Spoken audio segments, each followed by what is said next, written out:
what kind of impact do you think this film is going to have? Like, is it going to be a March of the Penguins, an Inconvenient Truth?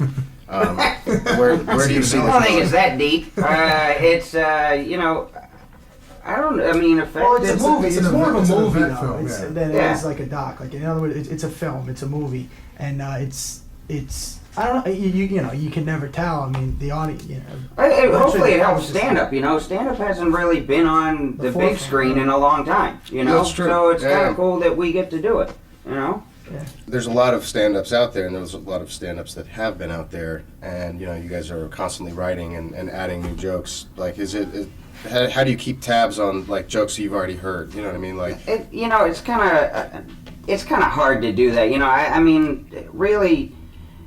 The way I look at it is like, you know, if somebody else has talked about the same subject I'm talking about, I mean, like we all live in America, you know, we all kind of share the same experience day to day, you know, we all drive in traffic, we all have to go to the airport. I mean, Ahmed's experience is different than mine, but I mean, you know, we all kind of go through the same things. If somebody else is going to talk about the same thing I'm talking about, it's probably not going to be the same because I'm talking about my point of view on it, and they're talking about theirs. Yeah, it's you know? all a personal perspective. I mean, you can have two comics talking about the same thing. John Caparulo has some material that he does about flying. Yeah. As do I.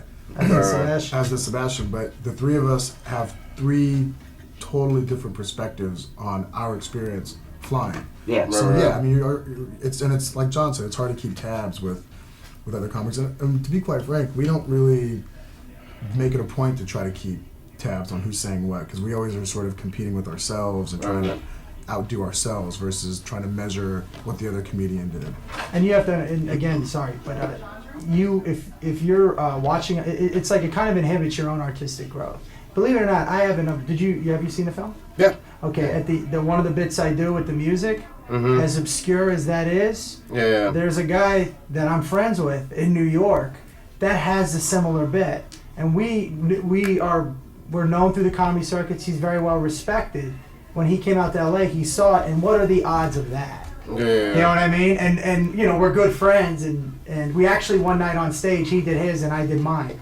And the audience decided on whose was better. Battle of the Bit. And mine won. Battle of the Bits. Yeah, right. Do you guys feel pressure in your personal lives to be funny? Be funnier than the average person?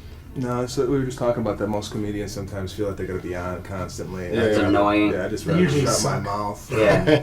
and not We know- say a word. Yeah. We normally just do what we do on stage, and we try to be as normal as possible off stage, because there's nothing worse than just listening to a comic always try to out funny what he just did the last time he spoke or whatever. That's Yeah, right. really. Like, there's times when, like, I'll just meet somebody or whatever, you know, and they'll be like, "What do you do?" And I'm like, "Oh, I'm a comic." They're like, "Really? You're that very funny." I'm like, "Well, go see my movie, jerk." You know?